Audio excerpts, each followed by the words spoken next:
Growing up, I made films about absolutely anything, with no regard for good audio, good lighting, or even good stories. I was just a kid who loved getting behind a camera to make films. However, as I got older, I deep dived into better techniques, better equipment, but all of that led to a really slow and cumbersome process. And overall meant that I was no longer making films because I had all of these excuses in the way.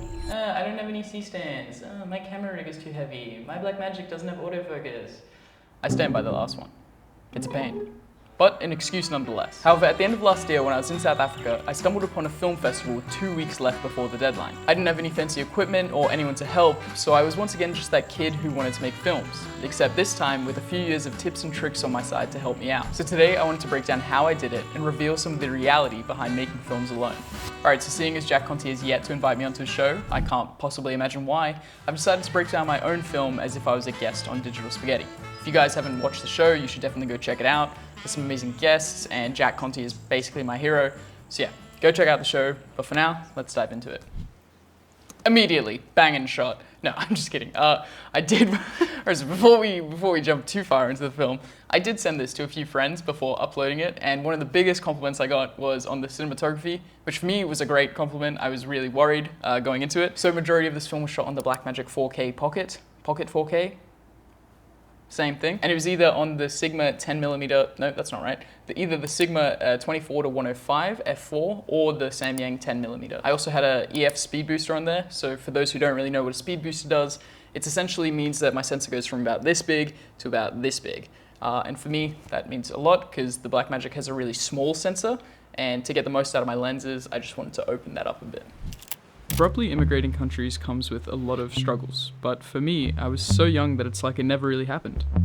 I don't know if you guys saw, but in that shot, the book is upside down. I knew that after editing. I could have refilmed it. Lazy. The only real reminder is the family photo albums. Alright, so obviously this family photo album isn't real. Okay, I think everyone knew. I feel like I shouldn't have to explain this, but the real one was in Australia, I was in South Africa, so I couldn't use it, alright? Simple as that. For those who don't know, I'm originally from Africa, but I grew up in Australia for most of my life.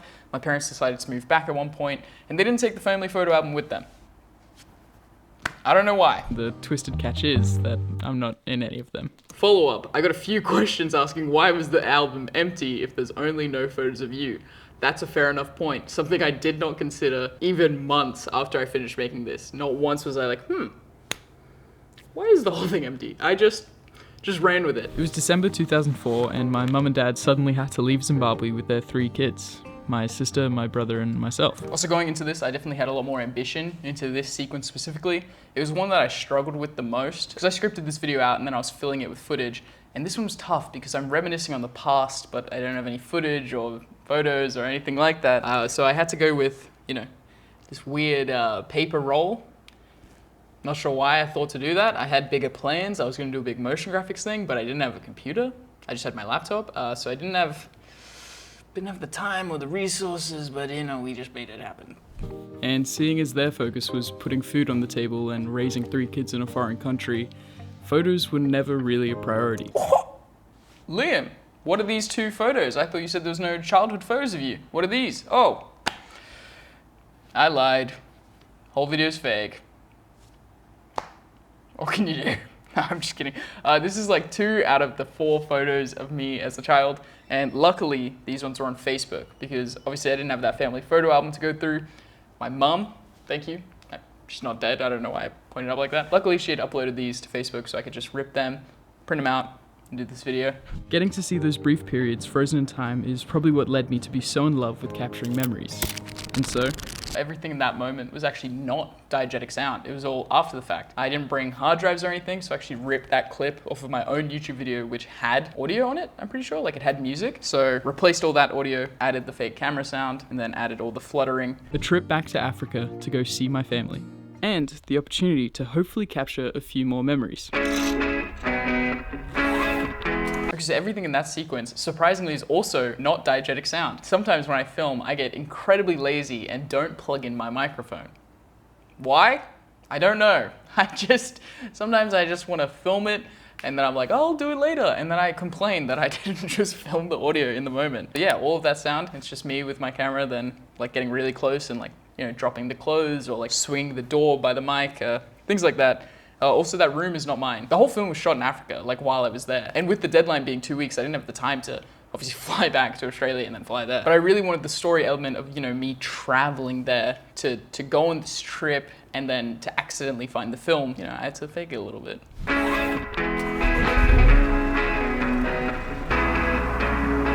How did I get that car shot without any fancy equipment? If you're a DOP or a cinematographer or anything like that, please click away. Essentially, I put my camera on my tripod and then in the driver's seat, I stuck it under my legs and then out the window. Would I recommend doing this? Absolutely not. But overall, I definitely think it was worth it because I love this shot. I think it adds some energy to it.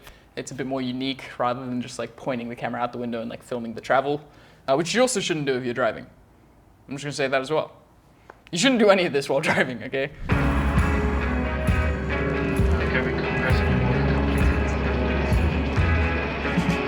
These shots, I luckily shot on the way to Africa. I shot them on a little digital camera, like a Japanese camcorder.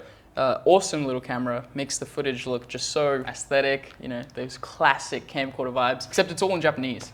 And I don't speak Japanese, so it's incredibly painful to use.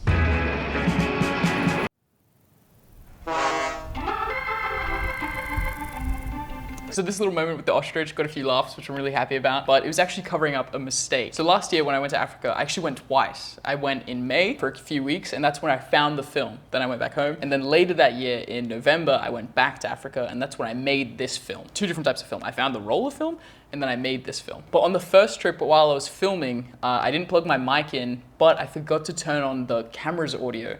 So basically, no clips for 3 weeks had audio, and basically this whole segment is all from that trip. So absolutely no audio. All of this is fake audio that I've thrown in after the fact, trying to match the vibe. And for those who don't know what an ostrich sounds like, it sounds terrible. It is like the most disgusting sound ever that they make. They kind of just like go like, ah. maybe not like that. But yeah, they don't make like a squawk or anything that's like helpful. So I thought, why not do something that like alludes to the car? So we went with a horn, and then I could do this cool big establishing shot here with the text. Hey, come on, Liam, let's go. Yeah, I'm coming. So those 2 lines of dialogue were also fake. I felt like I needed something to get out of this establishing shot. I needed to get the film moving forward, but I didn't have anything like that on the day. So me and my dad went in my backyard and I held the camera and we just tried it a few times. Yeah, I feel like it really helps. And those small little tricks, I've had to heavily rely on this film because when you don't have a production or like pre-planning and you're just kind of like tackling everything almost like documentary-like in the moment, those little things can really help add more substance, and you can do it all after the fact. It's so beautiful here. We just drove through the Baviance Cliff. So me talking, all of that, completely fake. The edit has kind of been made and I'm sitting in my room and I'm saying random lines, things that I would imagine like I would be saying, or like maybe I'm reminiscing. And because this is kind of like a, hey, I'm going back to Africa to go see my family, maybe I'm like documenting it a little bit, like less like a modern day vlog and more like, classic camcorder family video.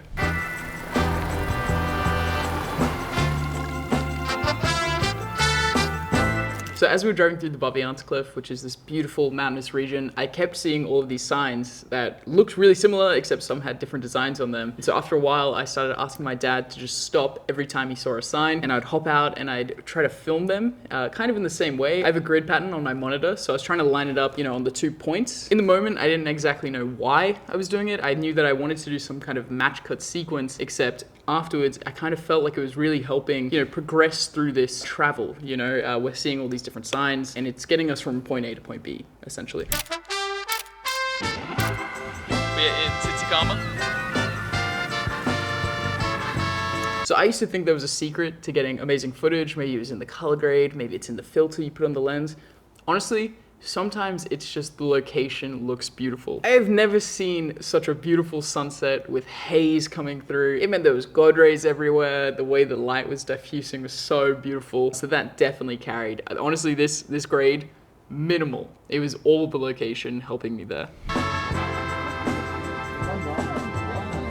My dad is... So those 2 clips of the oyster tray and then of me eating the oyster was across the 2 different trips. The first trip I was there, I filmed like a cool sequence of these local guys who were cracking open the oysters, like shoveling them out and like making these nice trays for everyone. I filmed all that, but not once did I think, hey, I should film myself eating one. So on the trip back, I wanted to include that moment because I felt like it gave a little context to where we were. So I had to film myself eating them, and these oysters are massive. And I am like not the biggest oyster guy, but I had to send it for the content. My dad has been teaching me the names of different bugs. They all look the same. Oh, look at the elephants. So once again, all of that audio from me is just voiceover. Like none of it was captured in camera. And that's why I tried to throw on like a bit of like distortion onto it, so it felt a bit more nostalgic. And it also helped to hide the fact that I didn't capture it on the day. Man, it is unreal to be back here. It's just all so peaceful. So this is the moment that I'd like to thank the sponsor. No, I'm just kidding. All of this audio of the elephant ripping the grass was just a collection of like different pieces that I got off like, you know, Epidemic, Artlist, Music Bed. I'm gonna name more because none of them sponsored this video. In the future, who knows which one I used for all of it. I think it's a mix of like not even elephant sounds. I think it might be like a cow, you know, breathing, or a dog breathing. So I was just trying to find whatever, you know, my brain would think it sounds like. So I wanted that like, you know, heavy press, the ripping of the grass. All of that is just sound design in post. Absolutely none of it captured for real. So all these film photos were just shot on like a simple point and shoot film camera. Absolutely nothing special. I think it's like a $60 camera from like, you know, just like the big W Target kind of film cameras.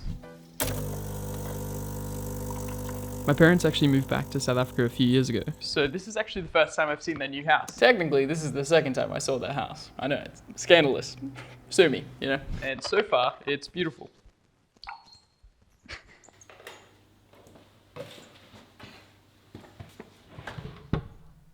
This sequence for me was a really tough one story-wise, because obviously the whole film is about me finding these photos, and so I wanted to set up the story as if I was going back and finding them for the first time, you know, giving the story a bit of structure. But then I ran into the predicament of not wanting it to feel fake. You know, I didn't want to pretend and like, you know, act in this moment. But I do act in this moment. This is obviously it is fake, but I didn't want it to be like, you know, I whip out the vlog camera and say, oh my God, guys, guess what I just found? You know, so that's why I purposely went into this moment, you know, talking directly to the camera. And then as I move away, the camera switches and it goes into more of like a filmmaking style, because I wanted it to not feel like this was a vlog anymore. I wanted to feel like this was a filmic moment. So essentially that was my way of getting around the complication of, I've already found these photos, but I want to make a film. And so just in that one moment, I think it allows me to get away with it. So maybe you guys can be the judge if you think it worked and it, you know, it didn't feel like I was putting on a show. I think it worked. Actually, so maybe I don't care what you guys think because, well, it's my video, so yeah.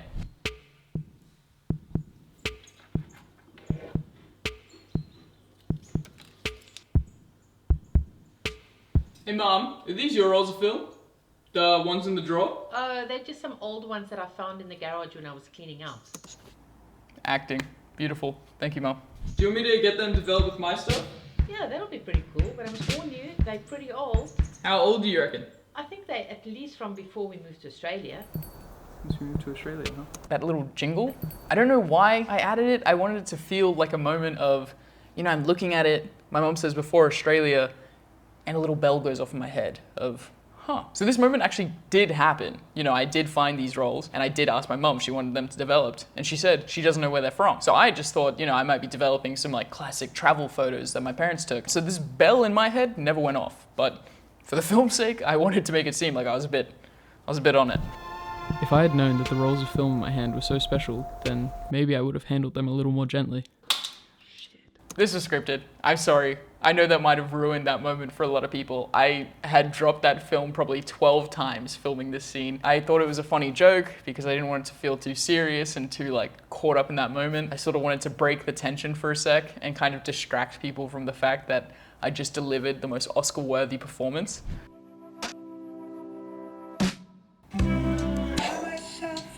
That was a good match cut. From the very beginning, when I wrote this film, I knew that I wanted some kind of match cut in this moment. I didn't know how it was gonna look. Originally, I'd planned maybe I'd be like holding an envelope and then it would cut to the roll of film or something like, oh, actually, now that I now realize it actually did the opposite. But how do you achieve a match cut like this? Ideally, the two match cuts, one is really easy to do and you can do as many times as you want, The other one might be the harder one, so you want to match that one. So in this case, I didn't want to go up to this mountain multiple times, so I got this really wide shot to make sure that I had plenty of room. So I did that first, and then back at home, I filmed that sequence. That's it. Having the grid on your monitor really, really helps to like line things up. But overall, as long as you shoot an extra bit wide, then it gives you that space to crop in, maybe rotate if you have to. But I really love the way that this moment turned. And, you know, I just tried to match the action. Now that I think back to it, this match cut was actually super integral to the film. Not just for the moment, but just while editing. While I edit videos, I have like the most severe doubt throughout the whole thing. And there's only one moment in every video I make that something clicks and I can see the thread. And I think in this film, that was the moment. As soon as I did that match cut, it just gave me the hype I needed for the rest of the film, where I was like, if nothing else, this one moment is what I'll remember, and maybe other people will remember, so it'll distract from the fact that the film sucks. Trying to fly. I aim to break the laws of nature. I learned to love before I died. I was naked then. So these are actually the film negatives from the rolls of film. I can't remember why I took them to Africa. I think I knew that I wanted to film something with them, but I can't remember what, so it actually came in super, super handy. But this whole sequence on top of the mountain, once again, I didn't want it to feel like I was acting and like reliving the moment of what happened, because if you want that moment, it was me looking at a computer screen going, oh, no way. Instead, I wanted it to feel a bit more like surreal and kind of, you know, what I was feeling inside in that moment, I kind of wanted to display. So it didn't really feel real, like what I was seeing. And so that's why I'm, you know, this beautiful sunset on top of a mountain, that also doesn't really feel real to me. I just felt like it could somehow tie in for the audience. 19 years, 3 months, and 4 days since the last photo was taken. I know because it was taken on my 3rd birthday, 2 months after we immigrated to Australia. This is one of the biggest surprises I think I've ever gotten. So kind of going back to what I was talking about earlier of going from sort of like a vlog-like structure into the film, this was that moment where I wanted to bring us back out of the film. And so it's me, once again, talking directly to the camera, which I think helps. You know, it helps bring the audience back to me. You know, we can share this moment. It can be like back to real time. Like there's no more like flashback to kind of like what happened. It's like, now, here's the moment. Like, how crazy is this that I found that? Let's talk, like let's have a, you know, a deeper connection. And I didn't actually realize how much I'd care finding something like this. I think it's given closure to something inside of me that I don't think I was fully conscious needed it. So maybe only really, really keen-eyed cinematographers would notice that the depth of field changes between those two cuts. And that's because it is 2 different takes. So I'd scripted this whole moment, so I'd filmed it once on a wide angle, and then filmed it again on a more close-up because I knew that I wanted to cut in close. That's why the depth of field changes. But also compositionally, I love this blue roof and the way it was like silhouetting me. This took so long to film. The Blackmagic does not have autofocus, so getting the focus, first of all, was incredibly difficult. Second of all, trying to get into the right position. So I'm like 10, 20 meters away from my camera, so I can't really see what I'm filming. So I just had to send it a few times until I got the right result. Oh my word. But, as it turns out, no matter how hard things were, my parents always made sure to capture every moment of joy that came our way. This moment is kind of fake. Like, kind of not fake, kind of fake. So since I'm not an experienced YouTuber or a monster, as soon as I found these photos, I sent them to my parents. I was like, wow, look how amazing this is. But obviously for the film, I wanted this moment. So instead, I took that, you know, fake family photo album. I just filled it with the photos that I had. You know, the last time they had seen these photos was from a few months ago. And so I just thought this would be a nice moment, like, hey, why don't we just sit down and you guys can like go back through this and just like, tell me what you're feeling. You know, I didn't give them a script to read or anything. I just thought it was a nice moment, you know, like let's reminisce on this again. You know, it's still been a little while since they had seen those photos. So this was a chance just to, you know, capture a bit of like a real moment. Because I think it helps. So good to look back at all the memories. Yeah, brings back so many memories. Thanks. This whole trip has been unforgettable. It was amazing to see. this moment was kind of funny. My parents were like, cool, can we go now? And I was like, wait 1 sec. And I like moved my camera. I'm like trying to get a good composition. I'm like, all right, hug me. And they're like, what? I don't know, it felt kind of weird, but yeah, we hugged and it felt nice, but like, it's pretty funny to be like, stop right there. Don't move on with your day. I need to prove that you guys love me. And really, my Oma said it best when it came to these pictures. She has a form of dementia, so sometimes she doesn't remember who I am, but I caught her on a great day and thought she'd love getting to have a look back at this time. What do you think? Very nice. Yeah. Nice getting to look back at that. Yeah. This moment with my Oma, literally, I think, makes this whole film. It is the realest moment in this film, to be honest. It got everybody I know crying, which I never thought would happen. But you know, when I showed my parents, they cried in this moment. My extended family, they cried. I got messages from friends who's like their parents and like family members cried watching this. And it was just like such a heartfelt moment for like me and my family. He's lost for 20 years almost.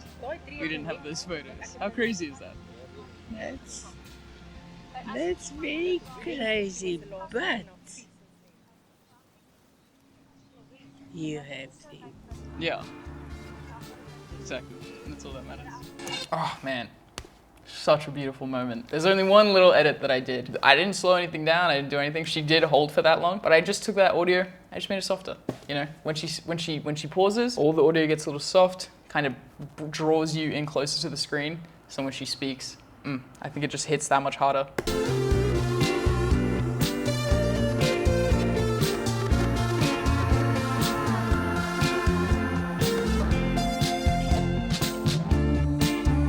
Then I had to finish the film by showing you guys the photos, finally. You know, you've just sat through 5 minutes and I haven't even shown you the point of it yet. And so this was my way of just, you know, let's finish it off, let's hit some credits, and let me show you. Okay,